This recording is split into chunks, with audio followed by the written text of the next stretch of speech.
The other day, I was having a conversation with somebody, and like we hadn't spoken in a long time, and she said she had to get to know me again, because we haven't spoken in a while. And I personally don't think I'm any different, but we all grow, we all change. So I'm quite sure I'm vastly different than who I was a few years ago. And I wouldn't say I'm different as far as like outwardly. I'm in a decent place in life, but I don't go to school, get any like big certificates or degrees or anything. I really haven't traveled since I had my son, but I've had quite a few things that I would consider accolades in my life in the last 2 years, where I don't feel a need for outward validation. Like, shaking hand with it's the 47th now, but 45th at the time. Like shaking hand with the president before. I pulled a little girl out of a burning car. Like pulled several people out of cars, but specifically I saved a little girl's life. Worked in an ambulance for about 6 years. Helped a lot of people. A certificate from the Red Cross for over 1,000 hours volunteering. That was my 9th grade year of high school. The recreational center behind Seminary College, that was my Eagle Scout project. Like, I coordinated and we built that shit. You know what I'm saying? Like, the city of Shreveport owns and uses logos to this day that I did at the Career Center. You know what I'm saying? Have multiple awards from the Career Center. State, regionals, all the way to nationals. You know what I'm saying? Like, went to Art Institute off of a scholarship. Like, to me, those things are accolades, Like, those are things that give me my relative sense of importance. I've had medical training. Like, I understand medical knowledge, but I also understand the things that I saw my grandma doing and that she taught me. That's why herbal medicine owns a place. I learned to balance those two extremes, that the modern science and the older ways. Like, we should all start doing that. Like, we should all start alchemizing our lives more, taking our past and our present and try to find some harmony in it. Like, just because American Indian is my nationality, like, that's my heritage. I don't have to run around this motherfucker. Like, I have to be on my little tribal shit. I have feathers and shit like that. I don't have to run around with a headdress on or in full regalia just for me being Indian. That's what the fuck I am. You know what I'm saying? Like, I've done enough research. Me and my mother both, I found the descendants. I found this on the Henderson Rolls and the Dawes Rolls. I found census records. Like, I don't have to prove to anyone what I am. You believe it or you don't fucking believe it. I know. And a lot of people don't know who they are and they don't know where they come from. That's where a lot of the racial prejudices and other little issues and shit come in. Because people don't know who they are. They don't truly believe the things that they say they believe. That's why they need other people to believe it too. And if they have to pretty much label you as a heretic if you don't agree with them. The person don't care if people agree with me or not. I operate off of principles. Like, as far as I'm concerned, that I use scientific methods for everything. Anything that is, as far as I'm concerned, scientifically provable, has experimentation done that proves it. So if that is the case, that should be applied to every single thing that we do. You should be able to Experiment. You follow this exact example, you follow this exact system that this person did, you should reach that same goal. Okay? That's how I do everything. That's how I learned everything, from kickboxing to boxing to yoga to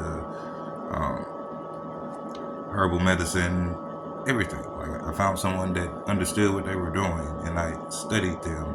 I studied things that they studied until I understood the concept.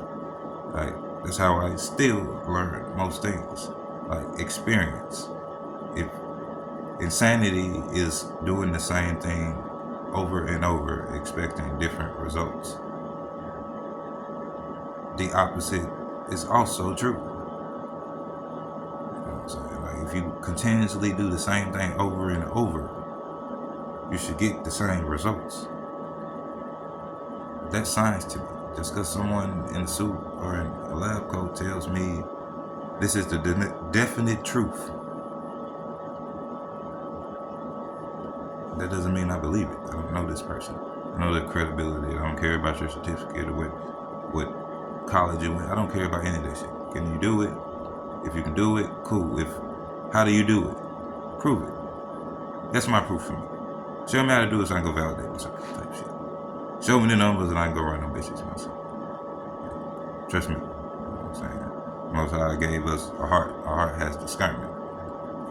That discernment is all you need. Your heart tell you what's right and wrong. You know, that's why I don't like a lot of modern religions, you know what I'm saying? They say you can't trust your heart and your mind. That makes absolutely no fucking sense to me. That was given to you by the Creator for a purpose. The mind uses reason and logic, but the heart operates off of intuition, you know what I'm saying? Like, you know when you're doing some fuck shit, and you know when you're doing the right thing. When you're doing it, it's a choice at that point. So, I want to give an example. Like, that's in scripture, like in the original language. So, in Hebrew, the first word of the Torah, or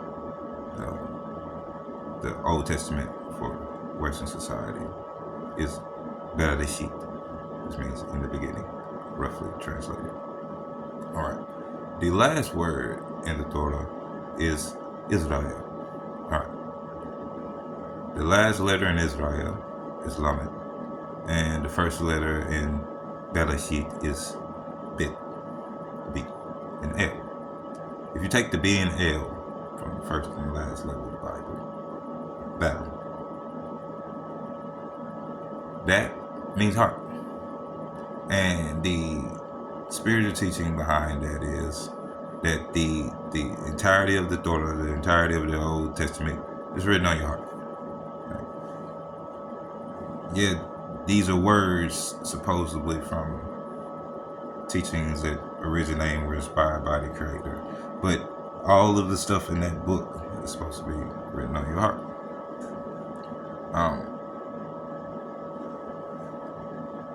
The Bible has passed through many hands, many translations, many transliterations.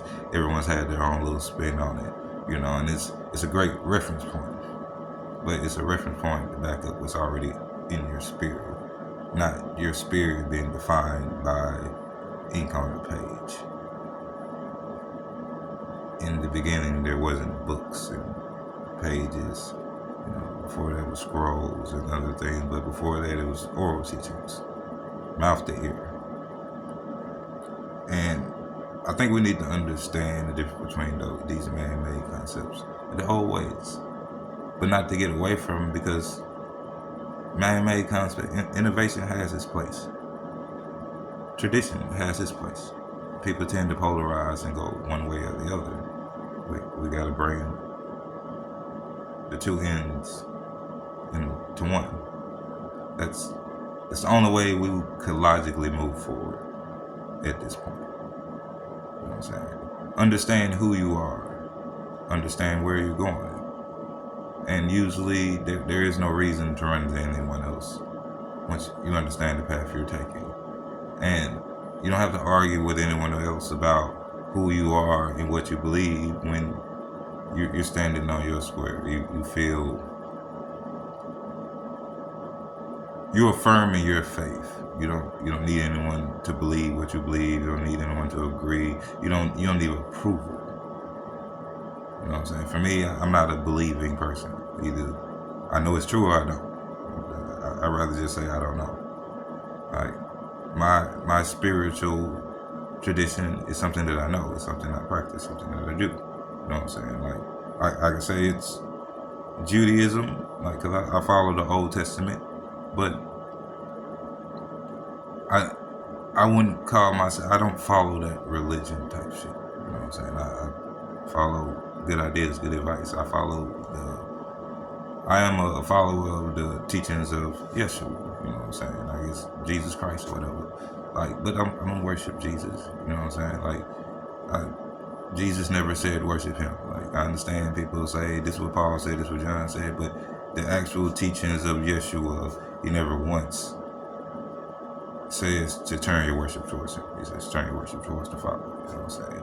And the Father says one of his second commandments is not to put other gods before him. You know what I'm saying? Like, whether it's his son or not, whether you try to make them the same entity or not, it's not him. So you're putting someone else before them. You know what I'm saying? To each his own, but that's why I don't. And I get a lot of backlash for that shit.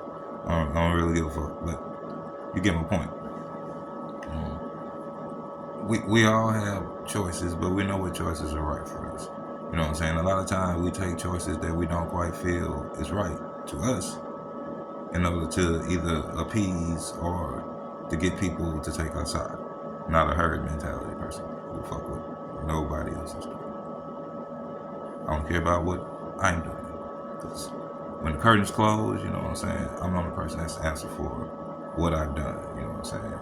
Like, the only applause I need is from my creator that I live a good life. You know what I'm saying?